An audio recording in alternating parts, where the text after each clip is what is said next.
Nobody is ever going to claim that they've achieved everything they wanted to, and certainly not Mr. Modi himself. But I think what we are now in the middle of is really a period where there is still a great degree of optimism, but it's rational optimism. The world's media reported when Mr. Modi came in that his ascension to the office of Prime Minister was accompanied by a lot of hype and a lot of euphoria that might be irrational, and I think they were right.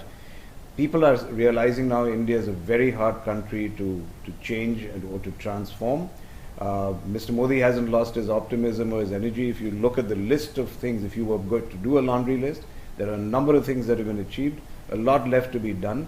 But I think this is the period now where we're all just going to roll up our sleeves and get a very clear and practical perspective of what needs to be done and the impediments to achieving those goals.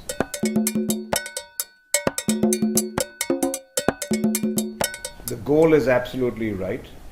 India can't do what China did. China did it at a very sweet spot in history.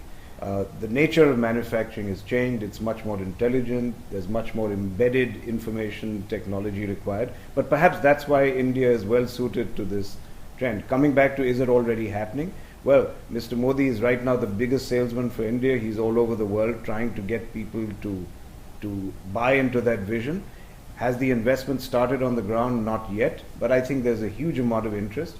And I think there's recognition that India will be the fastest growing large economy in the world next year, judging by the IMF forecast this morning. I think in the next 6 months are going to be critical to see whether new investment, new manufacturing facilities are in fact created.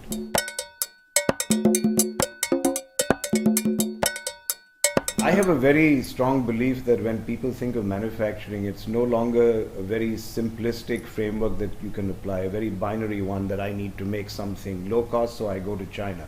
That's not how manufacturing or indeed how new products are going to be incubated. You're going to have to think of global networks of manufacturing, of global networks of incubation. You incubate a product in an atmosphere where that product is best incubated. So, for example, we incubated our electric scooter in California. Because it's low volume manufacturing but high intelligent intensive manufacturing, we are starting in Michigan. At a point where the volume is going to be much higher and labor is a much higher component, we will pick a different part of the world, most likely India. But that's the kind of mentality you have to bring today and say, given the stage of incubation I'm in, given the nature of manufacturing at that stage, it's based on that you choose a geography. For large-scale manufacturing, I think India certainly is poised to inherit that mantle from China, particularly in a universe where intelligent and embedded IT manufacturing is going to be more in vogue.